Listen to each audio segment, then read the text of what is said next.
Hi everyone, this is Devin Metcalf. I'm here to talk to you about how low glycemic index food helps with weight loss. I know most of you may be wondering, how does it really work? You've heard many people use the terminology in weight loss, bodybuilding, but you've never known how it really works. So today I'm going to show you how low glycemic index foods will help you to lose weight or to burn fat and to tone your body. So follow me as I show you how. Now, as you can see, I already have my chart ready to go, and you will see these diagrams and I will explain them a little bit better for you. Now, at the bottom of this chart, you will see where I write the word pancreas. Now, pancreas basically produces insulin. The insulin is basically what we call the gatekeeper to the cells. Basically, they unlock the cells so that all your cells in your body can be filled up. So all your cells could be in your muscle cells, will fill up with your fuel when you eat. Other cells, your organs, and other areas of your body. All of these things represent the cells of your body.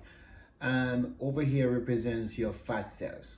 Now, the way this works is every time you eat, the glucose level of the food or the glycemic index will determine how high your glucose level will spike. So the higher the glucose, such as sugar, breads, rice, etc., white rice, burgers, etc., all of these things will spike your glucose level at a high rate. The higher the glucose level, the higher the spike. Now what happened, the body will secrete insulin, these red things showing that the body will secrete insulin in direct proportion to the amount of glucose that is in the food that you eat. Once the insulin matches the glucose, then all the cells unlock and they fill up. As you see, I shade in this green area to show you a filled cell. All these cells will unlock and they will fill up. Now, the remainder will store in your fat cells. So let's put fat cells right here. Sorry, hope you can see it. Now, these fat cells will basically keep the excess. The purpose of these fat cells, we call them free fatty acid. When you start to participate in activity throughout the day, these cells are gonna get a little low. So the fatty acid, the free fatty acid, are supposed to refuel the cells, and so you're not gaining any weight. You're just able to maintain your day as an energetic day.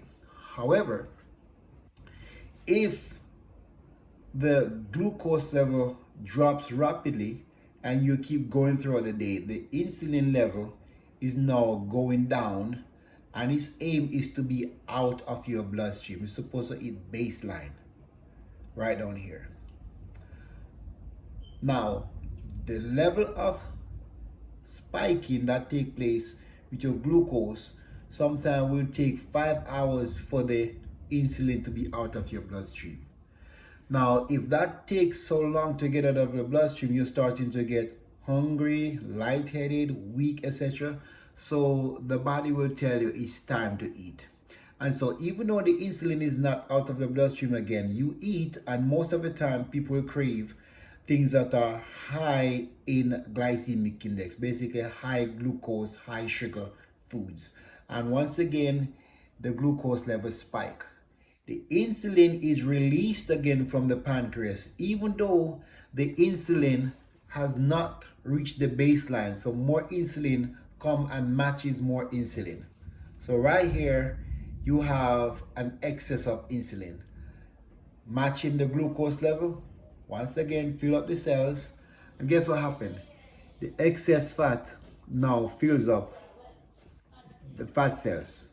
Once this excess fat is stored, the glucose level drops, and once again the insulin is trying to fall. The insulin is trying to go down.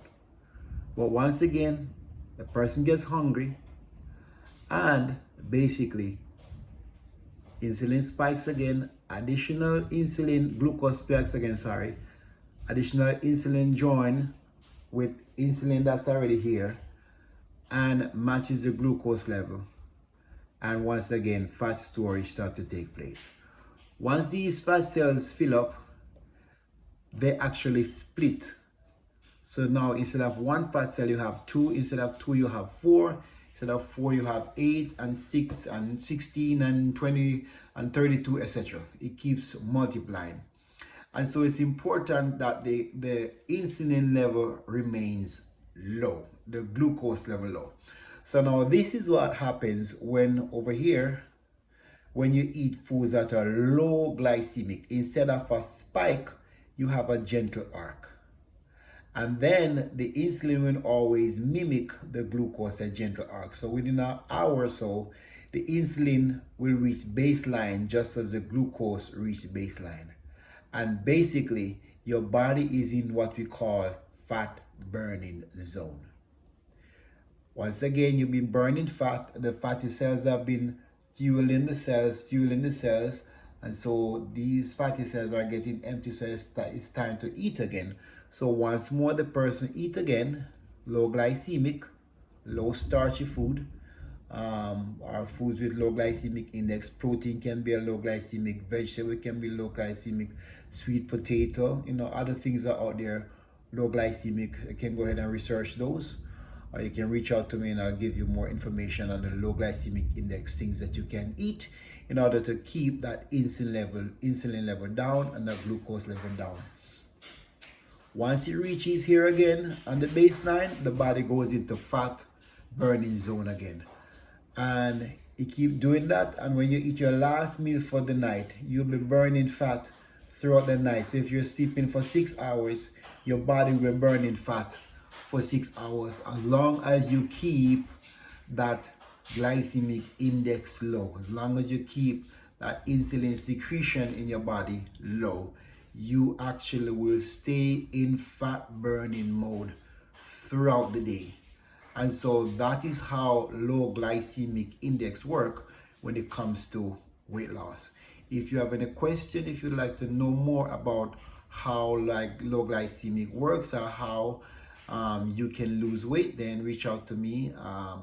My name is Devin Metcalf once again, and I'm a health coach, personal training, and I will guide you and help you how to lose the weight or tone the body that you are trying to achieve. Thank you and have a wonderful day.